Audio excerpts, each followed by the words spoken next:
அன்பார்ந்தவர்களே, நம் ஒவ்வொருவருக்குள்ளும் ஒரு ஆழமான ஏக்கம் இருக்கின்றது. யாரோ ஒருவர் நம்மை கவனிக்க வேண்டும், நம்மேல் பிரியப்பட வேண்டும், நம்மை பிரிந்து செல்ல பயப்பட வேண்டும் என்ற ஏக்கம் அது. இந்த ஏக்கம் தனிமையையும் குழப்பத்தையும் தரக்கூடும். ஆனால் நாம் அனைவரும் உணரும் மிக முக்கியமான உண்மை என்னவென்றால், இந்த உலகத்தில் உள்ள எந்த ஒரு தனி மனிதராலும் உறவாலும் நமக்குள்ளே இருக்கும் இந்த ஆழமான தேவையை முழுமையாக நிரப்ப முடியாது. ஏனென்றால் நம் ஆன்மா நித்தியமான நிபந்தனையற்ற அன்பிற்காக உருவாக்கப்பட்டுள்ளது.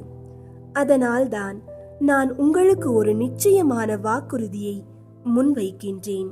திருப்பாடல்கள் 91 அதிகாரம் 4 இறைவார்த்தை கூறுவது போல, அவர் தம் சிறகுகளால் உங்களை அரவணைப்பார், அவர் தம் இறக்கைகளின் கீழ் நீர் புகலிடம் காண்பீர், அவரது உண்மையே கேடயமும் கவசமுமாகும். ஆம் அன்பார்ந்தவர்களே, மனிதர்கள் விலகி சென்றாலும் நாம் உடைந்து போகாதபடி நம்மை ஒருபோதும் விட்டு விலகாத இறைவனின் சிறகுகளின் கீழ் பாதுகாப்பான அடைக்கலம் நமக்கு உண்டு.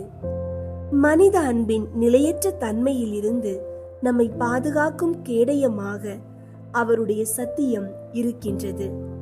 மற்றவர்களின் நிலையற்ற அன்புக்காக ஏங்குவதை விட்டுவிட்டு நாம் அவருக்கு எவ்வளவு விசேஷமானவர்கள் என்பதை உணர்ந்து அவருடைய நிபந்தனையற்ற அன்பில் நாம் ஓய்வெடுக்க கற்றுக்கொள்ளும் போது தனிமையின் உணர்வுகள் மறையும்.